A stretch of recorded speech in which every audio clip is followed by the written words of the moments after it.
Hi everyone, menjumpai Anda kembali dari meja kerja saya di kota Brisbane, Australia, di mana Allah tinggal.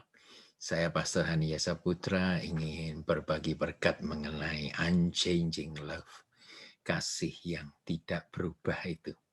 Nah, jikalau Anda seorang pria dan hidup di zamannya Musa maupun Yosua, maka pekerjaan utama Anda adalah berperang.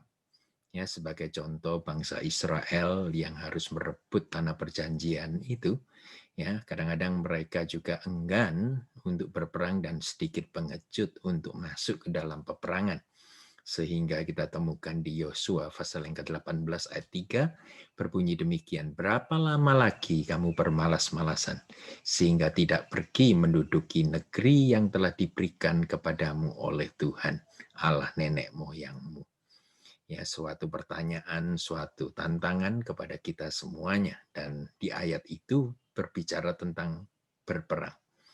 Ya, pergilah berperang. Ini merupakan jeritan hati Tuhan ya kepada anak-anaknya. Nah, pada abad 21 ini ya, zaman milenial ini, kita tidaklah mengambil pedang kemudian membabat kiri, kanan, atas musuh kita. Tidak sama sekali. Ya, melainkan perang kita melawan musuh yang hendak menghancurkan rumah tangga dan keluarga kita. Ya, jikalau kita berperang, berarti ya kita harus membangun keluarga yang kokoh dan berkenan di hadapan Tuhan. Dan sebagian daripada kita yang sudah memulainya itu, maka kita harus mempertahankan keluarga yang kita sudah bangun ya untuk tetap menjadi kokoh dan berbuah-buah. Kasih menjadi semakin lemah dan dangkal. Ya, berapa banyak dari para pria yang menyerah begitu saja. Ya, begitu cepatnya mereka menyerah tanpa harus mau mempertahankan keluarga maupun pernikahan mereka. Mereka sudah angkat bendera putih terlebih dahulu.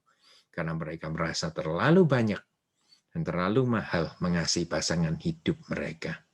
Ya, tidak mau berkorban lagi. Ya, cukup kata-kata mereka untuk segala support yang diberikan kepada anak-anak mereka. Nah, permasalahan Anda yang nyata adalah Anda terlalu dangkal dalam mengasihi Tuhan. Ya, sehingga dalam praktek Anda juga dangkal sekali mengasihi sesama.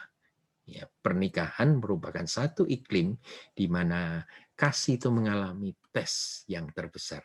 Nah, problemanya ya adalah kasih itu haruslah dipelajari dan dikuasai. Sekali lagi, kasih itu harus dipelajari dan dikuasai. Catherine Ann Porter menuliskan kasih harus dipelajari dan dipelajari lagi dan dipelajari lagi dan dipelajari lagi. Tidak ada ujung akhirnya. Sedangkan kebencian ya, tidak memerlukan banyak petunjuk, hanya menantikan satu gara-gara saja, ya, akan meledak bengis dan juga akan menghancurkan segala sesuatu yang dibangun secara bertahun-tahun. Biarlah saya bertanya kepada Anda satu pertanyaan ini. Pernahkah Anda mengalami situasi kasih benci terhadap pasangan hidup Anda? Ya, ya, terhadap pasangan hidup dalam pernikahan Anda. Kasih benci. Sedangkan kasih yang sejati adalah bukanlah satu hal respon yang keluar begitu saja dan yang tidak diundang. Maksud saya begini, Anda bisa mengasihi jatuh cinta kepada seseorang pada awal hubungan karena Anda tertarik, ya begitu saja pada awal hubungan, hendak memperoleh, hendak merebut, hendak menguasai. Tetapi kasih yang sejati itu adalah dipupuk, ditumbuhkan.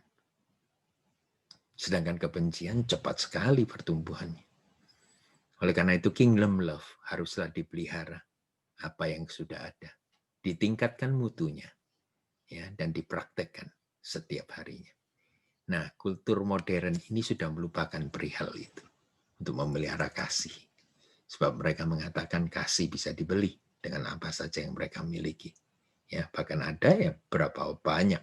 Ya, seperti saya pria, maka berapa banyak wanita yang menjual kasih itu dengan harga yang murah sekali. Nah, di kultur modern ini apa yang saya jumpai adalah hal yang paling jahat, ya, dan paling menjatuhkan ketika seorang suami berkehendak meninggalkan istri untuk wanita lainnya. Mereka menggunakan peluru ini. Ya, sesungguhnya aku tidak pernah mengasihi. Klasik, bukan? Perkataan ini menyerang sang istri dan memojokkan dia seolah diperkatakan begini, tidak ada orang yang akan pernah mengasihimu. Saya inginkan setiap daripada kita ya, menaruh kingdom value di sana. Pengakuan pria dan suami itu merupakan pengakuan ya, kegagalan dia menjadi seorang pengikut Kristus. Jikalau dia tidak mengasihi istrinya, maka kesalahan bukan terletak pada istri, tetapi kepada si pria, si suami, ya, yang tugasnya mengasihi. Dia ini yang gagal. Ada yang menganggap ilustrasi ini, ya, gelas yang di belakang ya, meja saya ini. Gelas adalah istri atau pasangan hidup Anda. Ada yang melihat bahwa gelas mereka setengah kosong. Ada pula yang melihat bahwa gelas mereka setengah isi. Tapi kingdom man, sekali lagi, kingdom man selalu melihat yang ini. Thank God masih memiliki gelas.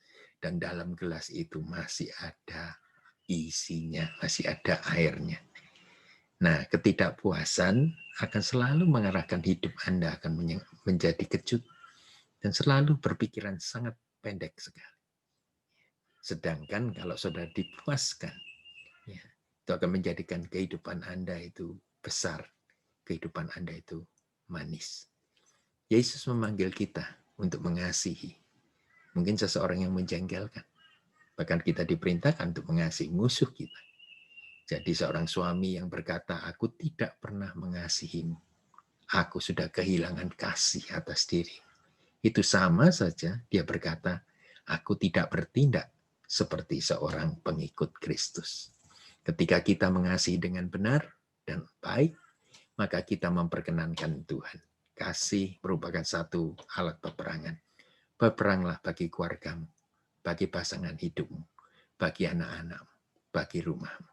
Saya bacakan di Nehemia 4 ayat yang ke-14 dikatakan begini. Ya, jangan takut terhadap mereka, terhadap musuh daripada Nehemia. Ingatlah kepada Tuhan yang maha besar dan dahsyat. Dan berperanglah untuk saudara-saudaramu, untuk anak-anak lelaki, untuk anak-anak perempuanmu, untuk istrimu, dan untuk rumahmu. Ya, mereka semua ini layak untuk menerima yang terbaik dari Anda. Oleh karena itu, berperanglah, pertahankan rumah tanggamu. Jadilah ya marriage material yang benar-benar bisa dibanggakan oleh keturunan, ya, oleh anak-anak, cucu-cucu dan lain sebagainya. Mereka mengenang Anda sebagai orang yang benar, patut dibanggakan. Oleh karena itu, tetaplah ya belajar mengasihi, tetaplah indah. Apabila artikel ini memberkati Anda dan membuat Anda lebih mengerti lagi apa arti pernikahan, maka saya inginkan saudara untuk unsubscribe dari YouTube channel saya, bahkan like maupun share ini kepada yang lainnya. Tuhan memberkati Anda.